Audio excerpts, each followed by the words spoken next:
Hello friends, welcome to Vacancy Vista.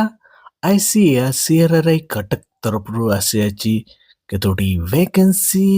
ଏଇ ଭିଡିଓରେ ଆମେ ଦେଖିବା ସେ ଭେକେନ୍ସି ପାଇଁ ଏଜ୍ କ୍ୱାଲିଫିକେସନ ସାଲାରୀ ପୁଣି ସିଲେକ୍ସନ ପ୍ରୋସିଜର କ'ଣ ରହିଛି। ଚାଲନ୍ତୁ ଭିଡିଓକୁ ଆମେ ଷ୍ଟାର୍ଟ କରିବା।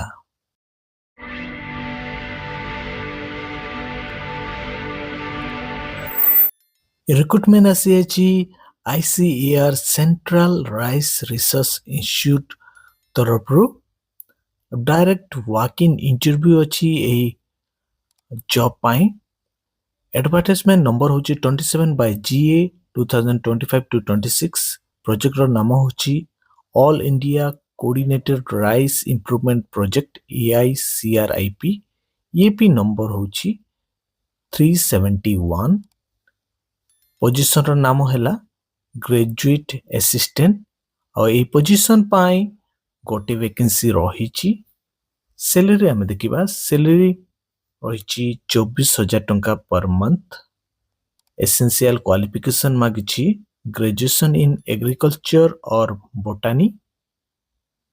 एज केते कोन मागिछि आम देखा मिनिमम एज मागिछि 21 इयर्स, मैक्सिमम एज मागिछि 55 इयर्स। जॉब डिस्क्रिप्शन आम देखा कौन कौन कार्य करिया को पड़िबो।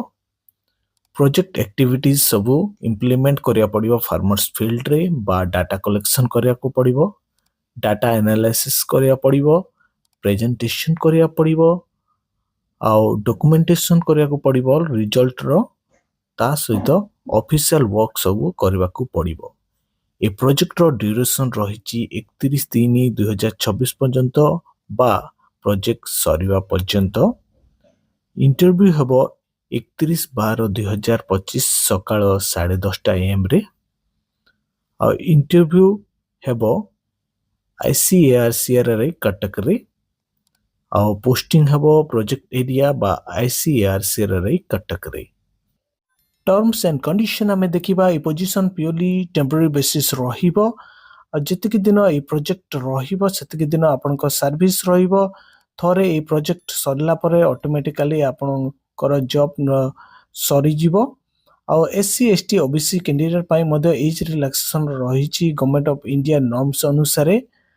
आउ जो माने एलिजिबल बा जो मान को योग्यता अछि से माने ए जॉब पाई अप्लाई करि परिबे। आउ से मान को जरो रिसेंट पासपोर्ट साइज फोटोग्राफ को पुनी ओरिजिनल एजुकेशनल सर्टिफिकेट को ता सहित समस्त डॉक्यूमेंट रो जेरॉक्स कॉपी एक्सपीरियंस सर्टिफिकेट को नेकी जीवा पड़िबो इंटरव्यू को फेस करिया पाई।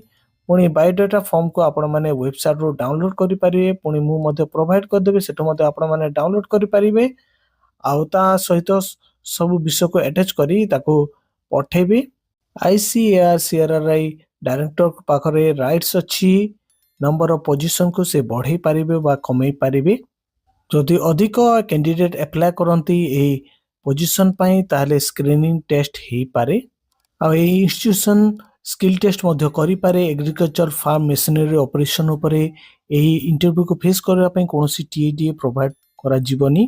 करंटली आपण कोठी जदि जॉब करछंती ताले आपनको नो ऑब्जेक्शन सर्टिफिकेट प्रोड्यूस करिया पड़िबो। आ जो इंटरव्यू समय रहिछि ता पूर्व आपनको पहुंचिबा पड़िबो नहले आपनको एला करा जीवनी इंटरव्यू देवा पई। बायोडाटा फॉर्म को केमती फिलअप करिवे आमे स्टेप बाय स्टेप देखिबा।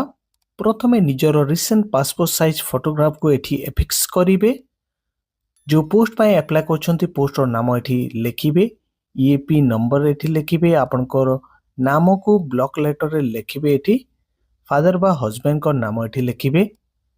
निजर डेट ऑफ बर्थ एठी लिखिबे। पुणी एज देबे। को कैटेगरी रो आपण बिलोंग करछंती जनरल OBC SC ST एठी मेंशन करिवे। आपण मेल ना फीमेल एठी मेंशन करिवे। मेरिड ना अनमेरिड एठी मेंशन करिवे। मोबाइल नंबर देबे। ईमेल आईडी देबे जो ईमेल आईडी चालुची प्रेजेंटली आपण यूज करछंती। प्रेजेंट पोस्टल एड्रेस एठी पूरण करिवे। आपनकर डिस्ट्रिक्ट रो नाम पुणी को स्थान रहउचंती मेंशन करिवे। तापर एजुकेशनल क्वालिफिकेशन डिटेल्स एठी पूरण करिवे। 10th रो आपनकर सब्जेक्ट ऑफ स्पेशलाइजेशन देबे। बोर्ड बा यूनिवर्सिटी रो नाम लिखिबे। पुणी आपनकर केते मार्क रहितला परसेंटेज ऑफ मार्क एठी देबे। ड्यूरेशन ऑफ कोर्स देबे। ईयर ऑफ पासिंग देबे।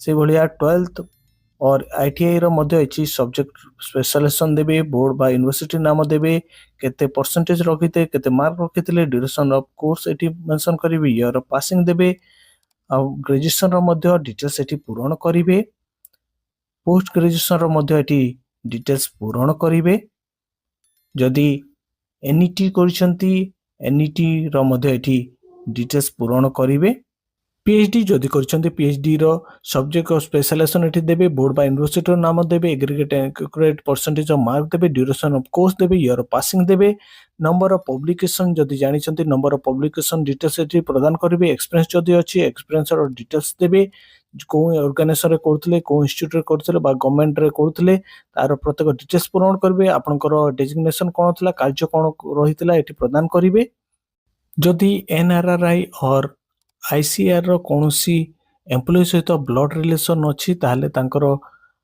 नाम पुनी डेजिग्नेशन तांको एड्रेस आ एम्प्लॉय सहित आपनकर रिलेशन कोन अछि एठी प्रदान करिवे डिटेल्स रे ये डिक्लेरेशन अच्छी डिक्लेरेशन भल भाव पढ़े ये लिखाई आप जहाँ भी इनफर्मेशन बा स्टेटमेंट देते प्रत्येक विषय ट्रू कंप्लीट एवं करेक्ट जदि कौन विषय भूल बा इनकम्प्लीट बा इनकरेक्ट बा इन एलिजिबिलिटी थाए आउ इंटरव्यू पूर्व बा परे जणा पड़े ताहले आपनकर कैंडिडेचर कैंसिल हो जिवो आपनकर एप्लिकेशन रिजेक्ट हो जिवो बोली एठी लिखाई जो डेट रे आपण अप्लाई करछंती सेही डेट एठी प्रदान करिवे तापरे एठी निजर फुल सिग्नेचर प्रदान करिवे आ वेरीफाइड बाय जो अछि आपनकर डॉक्यूमेंट वेरिफिकेशन जतेबेले हेबो सही समय जे वेरीफाई करिवे एठी तांकर सिग्नेचर पड़िबो ए वैकेंसी को नेकी कोनोसी प्रकार क्वेश्चन बा डाउट तले आपण माने कमेंट रे पचारंतु मु आपनको रिप्लाई बैक करिवि आ ए नोटिफिकेशन रो पीडीएफ लिंक को मु डिस्क्रिप्शन रे पके देबी आपण माने सेटु डाउनलोड करि प्रत्येक विषय को चेक करि पारिबे।